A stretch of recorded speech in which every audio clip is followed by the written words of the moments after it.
आपने कभी ना कभी पहाड़ तो देखे ही होंगे जो पत्थर, बर्फ, मिट्टी या किसी अन्य चीज से बने हो सकते हैं, लेकिन आपने कभी नमक के पहाड़ देखे हैं या उनके बारे में सुना है तो शायद नहीं, क्योंकि नमक के ये बड़े बड़े पहाड़ भारत में नहीं बल्कि पड़ोसी देश पाकिस्तान में है, जिसे आप सेंधा पहाड़ी, लाहौरी, हिमालयन, पिंक साल्ट या रॉक साल्ट के नाम से जानते हैं। अब बात करें इन नमक के पहाड़ों की कि ये कितने पुराने हैं और क्या कभी ये नमक के पहाड़ खत्म भी हो सकते हैं, इसी पर बात करने का प्रयास करते हैं। दरअसल पाकिस्तान इस नमक को बेचकर मोटा पैसा कमाता है। पहाड़ों की खदानों से निकलने वाले इस नमक के पत्थरों को और उसका महीन चूरा यानी साबुत पत्थर और उसका पाउडर दोनों बाजार में पहुंचते हैं। अब बात करें कि अन्य खनिजों की तरह यह नमक भी नेचुरल फॉर्म में पहाड़ों पर पाया जाता है, तो क्या यह भी अन्य खनिजों की तरह कभी खत्म हो सकता है? इन सब पर बात करने से पहले थोड़ा इतिहास में चलते हैं। 320 ईसा पूर्व के करीब इस नमक की खोज हुई। जब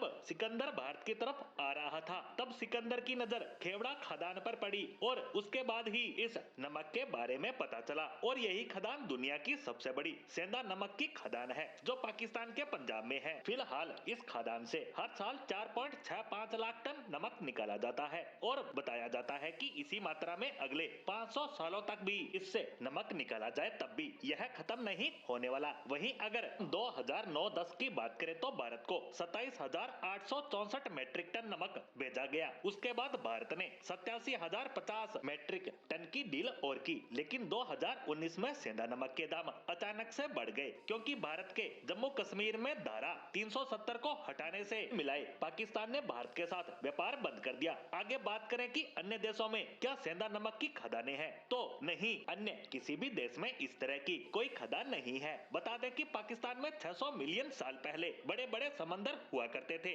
जो भौगोलिक परिवर्तनों के कारण समय के साथ सूखते गए और यहाँ पहाड़ बन गए, और उसी समंदर के खारे पानी से यहाँ नमक के भंडार का निर्माण हुआ। अब बात करें सेंधा नमक के फायदे के बारे में, तो इसको खाने से इंसान का ब्लड प्रेशर कंट्रोल में रहता है। आज के समय भारत की एक बड़ी आबादी हाई बीपी से जूझ रही है। ऐसे में अगर आप एक लिमिट में सेंधा नमक इस्तेमाल करते हैं तो दिल की बीमारी होने के चांसेस बेहद कम हो जाते हैं। अगले फायदे की बात करें तो इसके नियमित सेवन से डाइजेशन सिस्टम ठीक हो जाता है। साथ ही इसका इस्तेमाल कुछ बीमारियों के इलाज में भी किया जाता है, जैसे कब्ज, एसिडिटी, सूजन कम करने में ये काम आता है। अगले फायदे की बात करें तो इसका सही इस्तेमाल कैंसर होने के चांस भी कम कर देता है, क्योंकि यह खून के बहाव को बेहतर बनाता है। साथ ही इस नमक में सोडियम क्लोराइड और पोटेशियम अच्छी मात्रा में होता है, जिससे मांसपेशियों में ऐंठन की समस्या भी ठीक हो जाती है। के अलावा बालों व स्किन को बेहतर रखने के लिए भी इसका इस्तेमाल किया जाता है। इस नमक को बॉडी स्क्रब के रूप में भी इस्तेमाल किया जा सकता है। एक्सपर्ट्स के अनुसार सेंधा नमक में मिनरल्स के साथ साथ विटामिन के भी होता है जो रोग प्रतिरोधक क्षमता को बढ़ाता है। जिस सफेद नमक का इस्तेमाल हम रोज खाने में करते हैं वो बेहद ही खतरनाक होता है, क्योंकि ये सैकड़ों बीमारियों को जन्म देता है। ऐसे में बेहतर यही है कि हमें साबुत या सेंधे नमक का इस्तेमाल करना चाहिए।